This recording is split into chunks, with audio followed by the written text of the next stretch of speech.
Saya ucapkan salam gereja perjanjian baru, Maranatha, Tuhan Yesus segera datang. Saudara yang dikasihi Tuhan, saya ingin kita bersama melihat ayat ini. 2 ayat. Karena hari ini saya ingin berbicara mengenai topik yang berkata orang Israel yang tegar tengkuk. Mari kita lihat kitab Ulangan pasal 6 ayat 4 dan 5. Firman Tuhan berkata, "Dengarlah hai orang Israel, Tuhan itu Allah kita, Tuhan itu Esa. Kasihilah Tuhan Allahmu dengan segenap hatimu, dan dengan segenap jiwamu, dan dengan segenap kekuatanmu." Nah, saudara yang dikasihi Tuhan, mungkin ketika engkau dengar tentang topik khotbah ini terkesan negatif. Karena judulnya orang Israel yang tegar tengkuk, stiff neck. Istilah stiff neck itu, tegar tengkuk itu adalah orang yang itu bebal begitu sebenarnya. Orang yang tidak mau kalah di dalam pembicaraan. Orang yang selalu mau keinginannya diikuti. Tapi saya tidak ingin berbicara dalam konteks negatif. Jadi dalam konteks yang positif. Nah, saudara yang dikasihi Tuhan, orang Yahudi itu, jadi maksudnya begini, menjadi orang Yahudi itu bukan sekedar beragama sama seperti kita, orang Kristen. Jadi kekristenan itu adalah sebuah iman. Tapi kalau menjadi orang Yahudi itu adalah sebuah praktek hidup. Adalah sebuah code of conduct. Jadi mereka harus menghidupi apa yang dinamakan sebagai Yahudi. Nah, ayat yang baru kita baca itu adalah ayat yang sangat penting di dalam kehidupan orang Yahudi.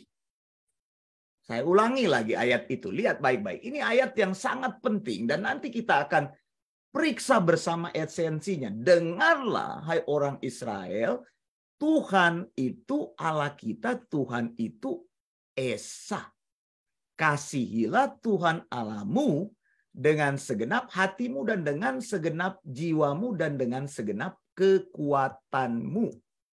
Kenapa saya katakan ayat ini merupakan ayat yang penting dalam kehidupan orang Yahudi? Karena di dalam kehidupan orang Yahudi dikenal yang namanya Shema Yisrael. Shema Yisrael itu adalah doa yang selalu didoakan tiap pagi bangun tidur dan tiap malam sebelum tidur. Nah, doa ini adalah sebuah pernyataan iman. Dengan mengatakan, dengar orang Israel, Tuhan itu Allah kita. Tuhan itu Esa.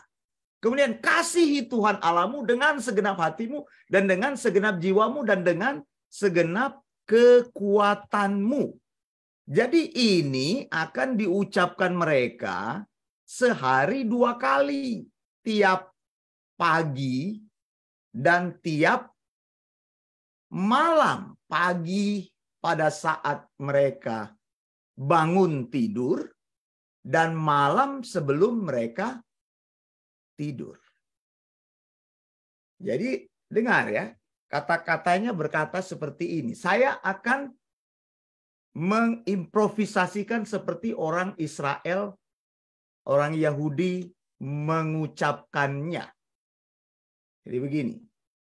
Sema Yisrael, Adonai, Eloheinu, Adonai, Ehad. Baruch Sem Kevod, Melakuto Leolam Vaed. Nah, saudara yang dikasihi Tuhan, doa-doa ini diulangi mereka setiap pagi bangun tidur dan setiap malam mau tidur. Sebenarnya tadi saya kurang tepat membacakannya. Harusnya membacanya adalah menutup mata saya dengan tangan kanan. Harusnya. Jadi tidak boleh dilihat kata-kata itu. Cuma karena saya bukan orang Israel, jadi saya membacanya seperti biasa. Harusnya saya tutup mata, lalu dengan tangan kanan saya, lalu saya mengucapkannya. Mendoakannya pagi dan malam. Sema Yisrael, Adonai, Eloheinu, Adonai, Ehad. Saya nggak hafal, jadi saya harus lihat begitu ya. Jadi karena ini kan mereka sudah ucapkan setiap pagi dan malam, jadi mereka sudah hafal. Karena saya bukan orang Israel, jadi saya harus membacanya dengan yang tertulis. Jadi buka mata begitu ya. Nah, apa yang terkandung di dalam doa ini, saudara? Lihat, dikatakan di sini di dalam doa, Sema Yisrael itu Tuhan, Allah kita itu, Tuhan itu Esa. Jadi orang Israel mempunyai iman yang pertama bahwa Adonai itu adalah Allah yang harus disembah. Ya, tadi kalau saudara baca di dalam bahasa Ibrani tadi sebenarnya tulisannya bukan Adonai, tapi tulisannya YHWH. Tapi tidak boleh dibaca di dalam bahasa Ibrani. Makanya saya membacanya Adonai. Dan memang begitulah cara membacanya Adonai. Bukan membacanya Yehova ya. Nah, kedua di sini dikatakan Tuhan itu adalah Esa. Jadi di sini Tuhan itu adalah Allah yang satu. Tidak ada Tuhan selain Tuhan. Tidak ada Allah lain yang harus disembah. Dan Allah yang disembah itu adalah Adonai.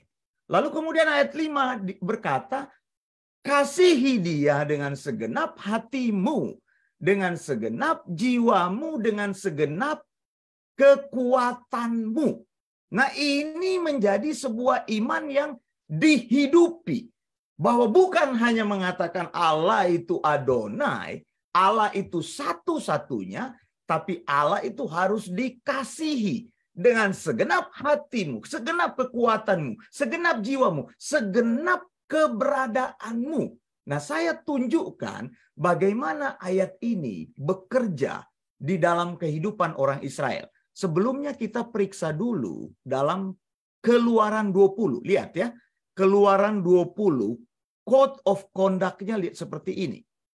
Lihat ya, Keluaran 20. Jadi supaya saudara paham bagaimana firman Tuhan ini terjadi. Lihat ya. Keluaran 20 saya bagikan ayat ini. Lihat ya. Ayat 1. Lalu Allah mengucapkan segala firman.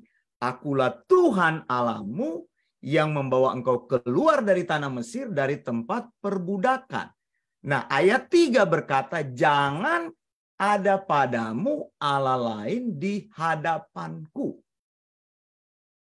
Artinya ketika orang Israel mengatakan Sema Yisrael tadi, bahwa mereka tidak boleh menyembah Allah selain Adonai atau YHWH, atau kita sering mengenal dengan kata Yehova.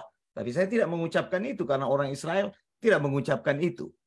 Jadi hanya ada satu Allah. Tidak boleh menyembah Allah lain. Tidak boleh menyembah dewa-dewa. Makanya ayat 4 ini memberikan aturan lagi. Jangan membuat patung yang engkau sembah sebagai Allah. Lihat kan? Jangan membuat bagimu patung yang menyerupai apapun di langit, di atas, di bumi, di bawah, atau di dalam air di bawah bumi. Jangan sujud menyembah kepadanya atau beribadah kepadanya. Sebab aku Tuhan Allahmu adalah Allah yang cemburu, yang membalaskan kesalahan bapa kepada anak, anaknya kepada keturunan yang ketiga dan keempat dari orang-orang yang membenci aku. Nah, saudara lihat di sini aplikasinya. Kenapa saya mengatakan orang Israel itu adalah orang Israel yang tegar tengkuk, stiff neck, bukan di dalam konteks yang negatif. Nah, sebuah peristiwa terjadi di Babel ketika mereka dibuang ke tanah Babel. Lalu Raja Babel Nebukadnezar membuat sebuah patung yang besar. Lalu patung itu disuruh oleh Nebukadnezar, disuruh untuk disembah. Lihat, ayat 4 dikatakan, beginilah dititahkan orang-orang dari segala bangsa. Segala bangsa, lihat, orang Israel pada waktu itu ada di sana. Suku, bangsa, dan bahasa. Demi kamu mendengar bunyi sangkakala, seruling, kecapi, rebab, gambus, serdam, dan berbagai-bagai jenis bunyi-bunyian, maka haruslah kamu sujud menyembah patung yang telah didirikan Raja Nebukadnezar. Siapa yang tidak sujud menyembah akan dicampakkan seketika itu juga ke dalam perapian yang menyala-nyala. Saudara, apa yang terjadi ketika dibunyikan sangkakala, ketika dibunyikan berbagai musik, semua orang sujud menyembah. Kepada siapa? Kepada patung. Tapi saudara ingat, tadi ada Semai Israel yang bilang apa? Tidak boleh menyembah kepada Allah lain selain Adonai. Maka apa yang terjadi? Ada 3 orang Yahudi yang tegar tengkuk. Ketika semua orang menyembah, mereka tetap berdiri. Anda bayangkan, semua orang menyembah, cuma 3 orang ini yang berdiri. Dan tadi dikatakan, kalau orang-orang itu tidak menyembah, maka mereka akan dilemparkan ke dalam perapian yang menyala-nyala. Kenapa orang yang bernama Sadrak, Mesak, dan Abednego ini tetap berdiri? Tidak mau menyembah patung tersebut. Padahal ancamannya, mereka akan dicampakkan ke dalam perapian yang bernyala-nyala. Karena mereka tegar tengkuk. Apa yang membuat mereka tegar tengkuk? Karena Sema Yisrael tadi. Pagi dan malam mereka doakan Sema Yisrael itu. Sema Yisrael, Adonai Elohenu, Adonai Ehad. Jadi mereka ucapkan itu dan mereka hidupi itu. Sama seperti kita kan membacakan pengakuan iman Bible Independent Church 10 pilar apa itu BIC. Kita bukan hanya membacakannya, tetapi kita menghidupinya. Tetapi saudara, itu adalah pengakuan iman yang saya ekstrak dari Alkitab. Tapi ini adalah ayat perkataan Tuhan, adalah sebuah faith. Apa itu? Final, absolute, inerrant, infallible, theopneustos yang Tuhan berikan kepada mereka. Dan mereka tetap berdiri tegak. Ancamannya bukan main-main, saudara. Dilemparkan ke dalam perapian yang bernyala-nyala. Ada laporan kemudian kepada Nebukadnezar. Raja, ada beberapa orang Yahudi yang tidak mengindahkan titah Tuanku. Mereka tidak menyembah dewa Tuanku. Mereka tidak menyembah patung emas yang Tuanku dirikan. Raja bertanya, siapa itu? Tuanku, mereka itu adalah orang-orang yang memerintah. Yang Tuanku angkat sebagai pemerintah. Siapa namanya? Sadrak, Mesak, dan Abednego. Kemudian Nebukadnezar dalam marahnya, dia memerintahkan bawa orang-orang itu untuk menghadap. Sesudah mereka menghadap, raja ini tanya, apa benar? Sekarang dia adili. Apa benar Sadrak, Mesak, dan Abednego? Kamu tidak mau memuja dewaku? Kamu tidak mau menyembah patung emas yang kudirikan? Nah, Nebukadnezar kasih kesempatan lagi. Sekarang jika kamu bersedia, aku berikan kesempatan lagi. Bunyikan musik-musik lagi. Sesudah musik itu berbunyi, kamu harus menyembah patungku. Tapi kalau kamu tidak menyembah, kamu akan kucampakkan ke dalam perapian yang menyala-nyala. Dan Nebukadnezar bilang, dan dewa manakah yang dapat melepaskan kamu dari tanganku? Lalu apa jawab mereka? Nggak ada gunanya Tuanku kami memberi jawab. Kalau Allah kami sanggup melepaskan kami, dia akan lepaskan kami. Kalaupun tidak, kami tidak akan menyembah kepada patung Tuhan. Ini yang saya maksudkan orang Israel yang tegar tengkuk. Mereka berani menghadapi segala resiko. Demi apa? Demi Sema Yisrael. Mereka bukan hanya berdiri menyatakan bahwa Allah itu adalah Allah yang layak disembah. Tidak ada patung yang boleh disembah. Tidak ada hal lain yang boleh disembah. Saya tidak mau menyembah apa yang ada di dalam kehidupan ini. Saya tidak mau menyembah karir saya. Saya tidak mau menyembah uang saya. Saya tidak mau menyembah keluarga saya. Saya tidak mau menjadikan berhala apa yang saya miliki. Tapi hanya Tuhan yang saya sembah. Dan kalau saya menyembah Tuhan, maka yang lain harus tunduk di bawah kekuasaan Tuhan. Kedua, mereka semua Israel katakan, kasihilah Tuhan dengan segenap kekuatanmu. Dengan pikiranmu. Jadi mengasihi Tuhan bukan mengasihi yang buta. Mempelajari firman Tuhan. Nah ini orang yang tegar tengkuk. Akhirnya kan mereka dilemparkan ke dalam perapian yang menyala. Saya tidak akan mengulas kisah ini, tapi saya ingin tunjukkan betapa tegar tengkuknya orang Israel. Kemudian dari sejarah ini, saya bawa saudara ke dalam sejarah Perjanjian Baru. Di Perjanjian Baru, Roma memerintah sebagai penjajah yang menundukkan orang Israel. Nah, semua orang di bawah jajahan Roma harus menyembah kaisar sebagai dewanya. Tapi saya mau beritahu saudara, bangsa mana yang tidak menyembah kaisar? Israel. Mereka dipukul, mereka ditangkap, mereka dihukum mati, tapi mereka tetap apa? Tegar tengkuk. Karena apa? Karena Sema Yisrael. Saya hanya menyembah kepada Adonai. Saya ingatkan lagi kepada saudara. Sema Israelnya. Kembali lagi. Sema Yisrael Adonai Elohenu Adonai Ehad. Tiap kali mereka mengucapkannya, mereka ingat bahwa saya punya Allah dan saya tidak akan menyembah siapapun di luar Allah yang hidup. Luar biasa ini orang Israel.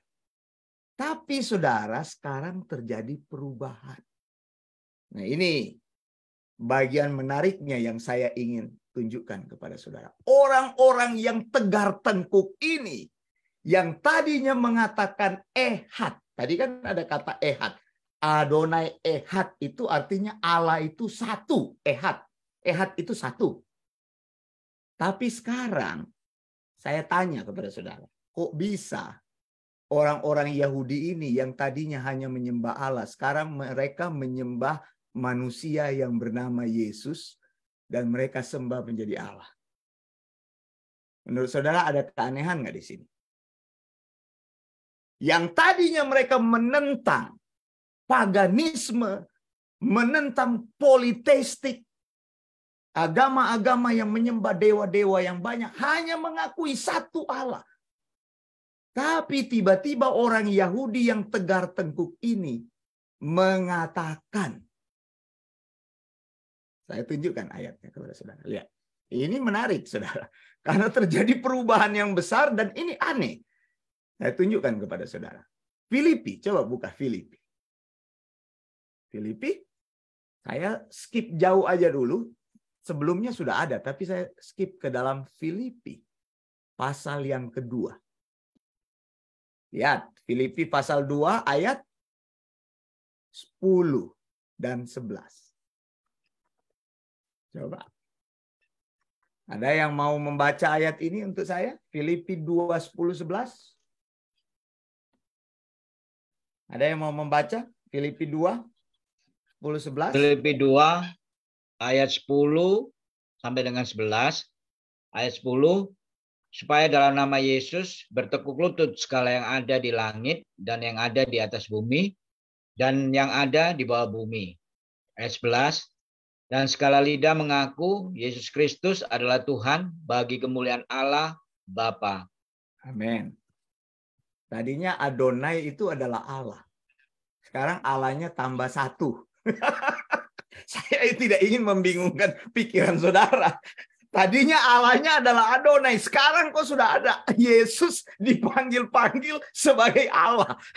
Paulus katakan supaya dalam nama Yesus bertekuk lutut segala yang ada di langit dan yang ada di bumi dan yang ada di bawah bumi. Maksudnya bukan Allahnya bertekuk lutut, kan tidak kan? Selain Allah itu ya bertekuk lutut. Maksudnya ya kalau sudah Allah tidak bertekuk lutut. Itu maksudnya Paulus. Jadi ayat ini tidak berlaku untuk Allah yang di atas, untuk Adonai. Tapi berlaku untuk yang di bumi. Jadi maksud Paulus yang ada di langit itu tidak termasuk Allah Bapa. Maksudnya begitu. Saya mau clearkan pikiran ini. Tapi saya mau membawa saudara. Ya ini cara mencintai Allah dengan pikiran adalah belajar. Kok bisa Paulus menambahkan satu Allah kepada Adonai yang tadinya orang-orang Israel begitu tegar tengkuk, bahkan harus dibunuh, dipukul, dicampakkan ke dalam penjara. Mereka harus diusir dari Roma sampai saudara aturan Roma berubah. Karena Roma pusing ngurusi orang Yahudi ini, akhirnya orang Yahudi dikasih kekecualian. Semua orang harus menyembah kaisar sebagai dewa, kecuali orang Israel. Karena dia sudah pusing menangani orang Israel. Bagaimana caranya ini? Sudah dipukul, sudah dibakar, sudah dimasukkan penjara. Tidak mau, saudara. Mereka tetap tegar tengkuk. Allahku itu Adonai. Saya tidak peduli engkau mau bikin apa sama aku, tapi aku tetap menyembah Adonai. Tapi Filipi 2, 10-11 mengubah pikiran kita. Orang Israel yang tegar tengkuk sekarang menambahkan satu Allah kepada Allah mereka, yaitu Yesus. Kan tadi barusan Pak Peter baca, bukan saya yang baca. Yesus Kristus adalah Tuhan bagi kemuliaan Allah Bapa. Nah, tadi mereka tidak pernah menyebut-nyebut Yesus, tapi sekarang mereka sudah menyebut Yesus. Saya tunjukkan sekarang Filipi 3 ayat 6. Lihat di sini, Filipi 3 ayat 6. Saya tidak sedang menguji saudara, tapi saya ingin saudara berpikir. Filipi 3 ayat 6. Lihat, saya tunjukkan kepada saudara faktanya. Dikatakan oleh Alkitab, Paulus mengaku tentang kegiatan aku penganiaya jemaat. Tentang kebenaran dalam mentaati hukum Taurat, aku tidak bercacat. Nah, orang yang sama yang begitu taat kepada hukum-hukum Yahudi, sekarang dia sendiri membantah hukum Yahudi itu. Bahwa dia mengatakan, yang tadinya dia mengatakan Adonai Ehad, sekarang dia mengatakan Yesus Kristus. Jesus Christ is the Lord. Luar biasa, saudara. Kenapa? Pasti ada sesuatu yang terjadi. Itu yang ingin saya sampaikan kepada saudara. Bahwa Allah bisa mengubah orang yang tegar tengkuk itu untuk maju di dalam kebenaran-kebenaran yang lebih dalam. bahwa kebenaran-kebenaran yang banyak kita ketahui tidak berhenti sampai di situ. Kalau engkau mengasihi Tuhan, maka engkau mengasihi Tuhan dengan segenap kekuatanmu, segenap pikiranmu, akal budimu. Jadi akal budimu harus bertumbuh dari hari ke hari untuk menemukan kebenaran-kebenaran Tuhan yang lebih baru. Orang sekelas Paulus yang tegar tengkuk pada hukum Taurat bisa berubah ketika Yesus datang dan dia mengakui Yesus Kristus itu adalah Tuhan. Pengakuannya sama dengan kita. Dan saya mau bilang kepada saudara, di abad-abad awal itu bukan hanya terjadi perubahan pengakuan. Dari pengakuan Tuhan itu Esa menjadi Yesus Kristus adalah Tuhan. Yang saya bilang, kalau dengan pikiran jasmani kok menambahkan Allah? Bukankah orang Yahudi tidak percaya kepada dewa-dewa lain? Tidak percaya kepada Allah lain. Tapi kok sekarang sudah ada Allah yang namanya Yesus? Hal yang kedua yang terjadi adalah apa? Hari ibadah mereka berubah. Orang Yahudi itu identik dengan Sabat. Identik dengan beribadah di hari Sabtu. Tapi kok aneh? Ketika Yesus datang, Yesus ini, kalau dalam pemikiran orang di abad itu, Yesus ini kriminal. Dihukum mati, orang yang terkutuk, orang miskin tidak punya apa-apa, seorang yang dari kampung Nazaret. Kok bisa mengubah pemikiran orang Yahudi yang tadinya tegar tengkuk, yang berani melawan kaisar? Sekarang mereka berani membela sebuah keyakinan yang baru. Bahkan mereka mau mengganti hari ibadahnya. Yang biasanya ibadah di hari Sabtu, sekarang ibadahnya di hari apa? Hari Minggu. Hari Minggu. Padahal Paulus tadi mengaku apa? Saya tidak bercacat dalam mentaati hukum Taurat. Saudara, saya tinggal di sini. Itu berdekatan dengan orang Yahudi, sinagog-sinagog orang Yahudi. Saya kasih tahu saudara ya. Hari Sabtu, saya suka mengamati orang Yahudi. Hari Sabtu, catat baik-baik di sinagog. Kalau orang Yahudi pergi ibadah ke sinagog, tidak ada orang Yahudi yang naik kendaraan pada hari Sabtu. Catat kata-kata saya. Karena Torah tidak membolehkan engkau naik kendaraan bermotor. Jadi waktu saya lihat mereka jalan kaki, saya bilang puji Tuhan. Mereka taat kepada firman Tuhan. Jalan mereka, saudara. Jalannya bukan 10 km, saudara. Nanti sampai di sinagog. Apalagi di Australia ini musim panas, saudara. Kalau panas sekali, basah semua. Bukan, saudara. Bukan. Ini kita ini sudah mau masuk Christmas ini. Saya bilang hot Christmas, bukan white Christmas. Ini di Australia panas sekali, saudara. Jangan bilang di Australia ada saljunya. Nggak ada salju saya di sini, saudara. Ada salju di gunung. Panas. Jadi bukan berjalan 10 kilo ke sinagog. Enggak. Menurut aturan Torah, orang Yahudi harus tinggal 1 kilometer jaraknya dari sinagog. 1 kilometer kan nggak jauh. Tidak boleh lebih dari itu. Itu sebabnya mereka boleh jalan kaki. Kalau ada orang Yahudi yang naik mobil, pergi ke sinagog, itu orang Yahudi kampungan itu nggak tahu firman Tuhan. Begitu. Gitu. Jadi kalau orang Advent bilang, sahabat. Sahabat naik mobil, kamu nggak ngerti sahabat kamu. Itu satu, saya kasih kunci. Kedua, saudara. Kedua, orang Yahudi perempuan yang saya lihat, tidak pernah memakai rok di atas lutut. Nggak pernah. Nggak pernah. Pakaiannya itu dibawa. Benar, saudara. Ini pengamatan saya bertahun-tahun. Saya lihat orang yang datang ke sinagog. Dan kalau ke sinagog itu satu keluarga pergi sinagog. Orang Yahudi itu anaknya bukan cuma 2. Mereka tidak percaya KB. Keluarga apa itu? Berantakan. Apa? KB itu apa? Berencana. Keluarga banyak-banyak, keluarga berencana ya. Itu banyak anaknya. Kalau engkau cuma anaknya cuma 2 itu engkau bukan orang Yahudi. Paling sedikit anaknya 4. Jadi saya selalu hitung. 4. 6 anaknya. Itu kan bisa kelihatan ya, namanya mereka jalan beriringan. Jadi laki-lakinya itu pakai kipas. Terus mereka itu bawa buku Torah. Nah, itu orang Yahudi. Orang Yahudi. Jadi dia beribadah di hari Sabtu. Sekarang saya tanya, ada nggak orang Yahudi hari Sabat main Facebook? Nggak ada, saudara.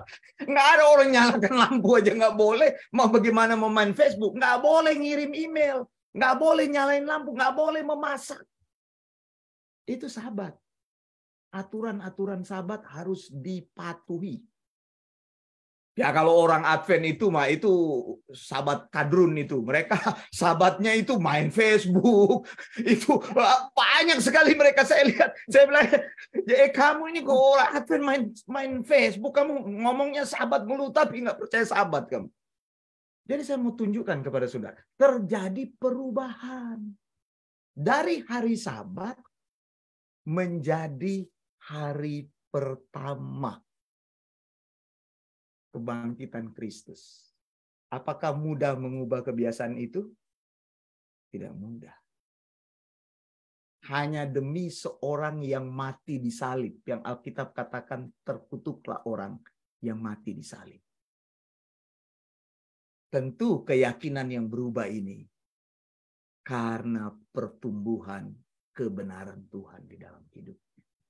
Itulah artinya mengasihi Tuhan dengan segenap hatimu, dengan segenap kekuatanmu, dengan segenap akal budimu.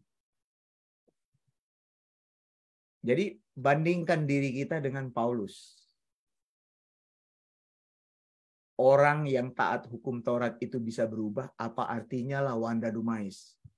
Cuma sedikit saya mengalami banyak perubahan itu, tidak ada halangan dalam hidup saya. Tapi Paulus banyak perubahan, banyak halangannya. Tapi dia berani menghidupi imannya karena dia mempercayai manusia Yesus, manusia Allah yang dia katakan tidak ada yang tidak berlutut di bawah nama Yesus. Luar biasa nggak? Dan kita harus mengubah pikiran kita.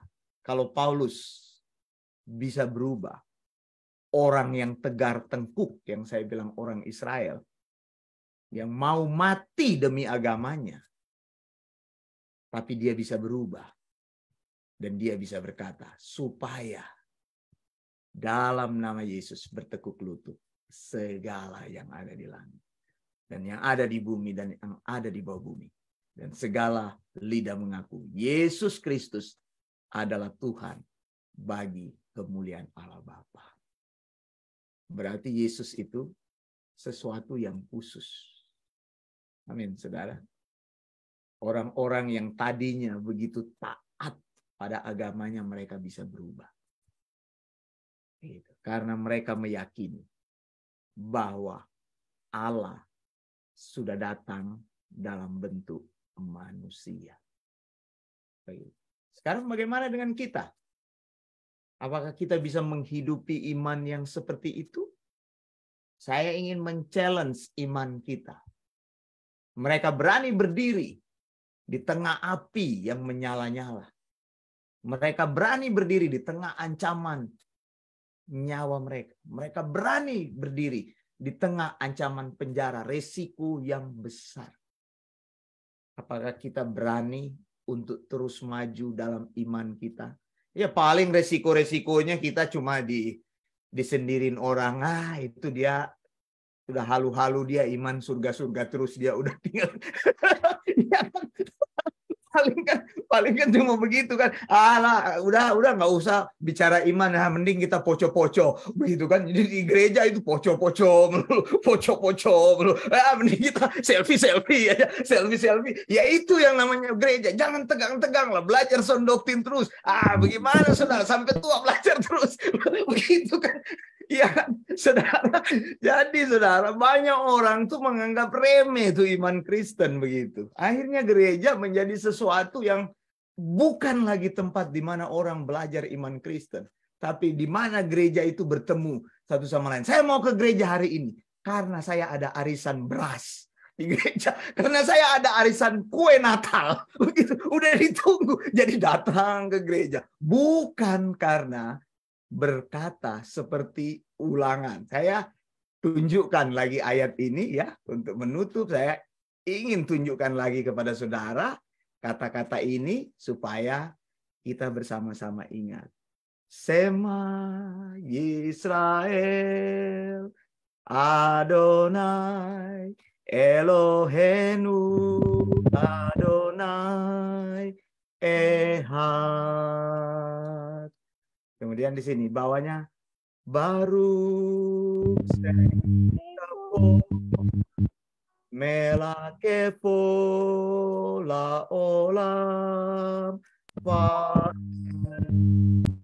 Ya saudara ya, jadi ingat, kasihilah Tuhan Allahmu dengan segenap hatimu, segenap kekuatanmu, dan segenap akal budimu. Tuhan Allah itu adalah Tuhan yang esa. Sebenarnya masih panjang, ini di bawahnya masih ada, tapi ya karena ini bukan kelas bahasa Ibrani, jadi saya tidak baca lagi. Ini kan di bawahnya ini masih ada banyak lagi ini tulisan kan di situ kan. Ada kalau saudara baca di situ, Ve'afta et Adonai Eloheika bekol leafka uhekol nafeska ufekol medewafka. Nanti deh kita kalau saudara rindu nanti sekalian promosi belajar bahasa Ibrani di ITS begitu ya. Jadi bisa mengetahui bagaimana caranya membaca kata-kata ini. Dan saya yakin saudara, kalau saudara baca ayat ini, iblis itu lari saudara. Benar saudara, benar. Bukan saya lihat itu orang-orang itu yang dirasuk-rasuk setan itu dibaca ayat-ayat kursi. Saya bilang ayat-ayat meja kok nggak dibaca, nggak keluar setannya. Coba engkau baca ayat ini saudara, takut dia. Benar, saya garansi sudah. Saya garansi. Ini bukan lucu-lucuan, benar. Ini firman Tuhan yang Tuhan turunkan langsung kepada Musa untuk diteruskan kepada orang Israel. Amin. Tuhan memberkati. Saya serahkan kepada hambanya Pendeta Erna.